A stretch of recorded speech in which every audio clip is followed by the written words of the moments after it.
Please help me to reach 1,000 subscribers. The moment that still replays in my head didn't start with shouting. It started with laughter. Her phone buzzed on the kitchen counter that morning while she was in the shower. I wasn't snooping.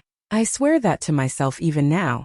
It lit up with a name I didn't recognize and a message preview that said, "So if you ever actually leave him." The rest was cut off.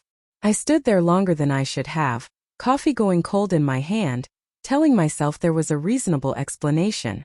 A coworker. A joke taken out of context.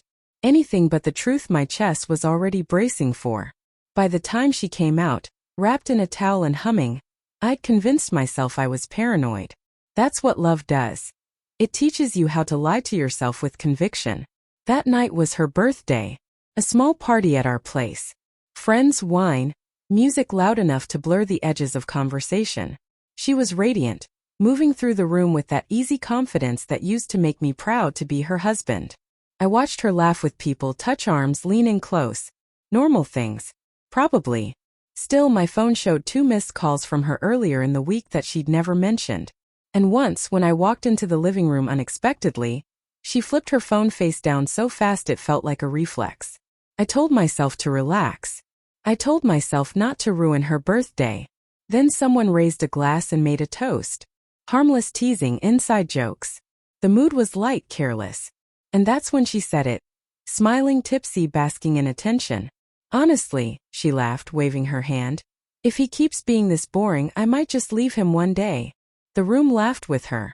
I didn't. Something inside me went quiet. Not angry. Not explosive. Just still. Like the moment before you realize a relationship has already ended. And you're the last one to know. She looked at me, expecting me to play along.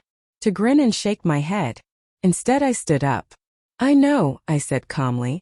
The laughter faded, one confused glance at a time.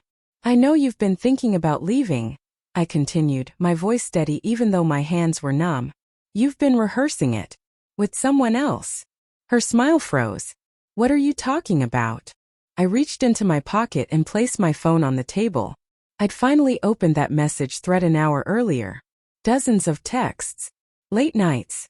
Inside jokes. Complaints about me, how I'd changed, how she felt stuck. How he made her feel seen. "I wasn't supposed to see this," I said. But I did. No one spoke. The music kept playing, absurdly cheerful, until someone awkwardly turned it off. She stammered, tried to laugh it away. "It's not what it looks like." I nodded. "That's what I hoped you'd say." She followed me into the hallway, whispering urgently. "It was just talking. I didn't do anything." But that wasn't true. Not really. Emotional betrayal leaves fingerprints too. You just don't notice them until everything feels contaminated. The way she stopped sharing things with me. The way she guarded her phone. The way I felt lonelier sitting next to her than I ever did alone. I kept wondering what I did wrong. I said quietly. "Why you felt so far away. Turns out you weren't lost. You were just somewhere else." Her eyes filled with tears. I didn't mean for it to go this far. I believed her. And somehow that hurt worse.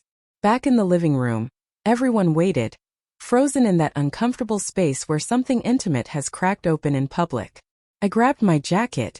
"I'm going to stay at my brother's tonight," I said, not looking at her. "We'll talk later."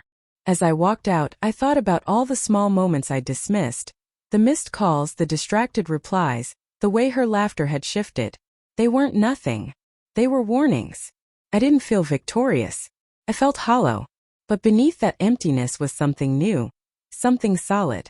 Self-respect. Sometimes the loudest thing you can do is speak softly and leave.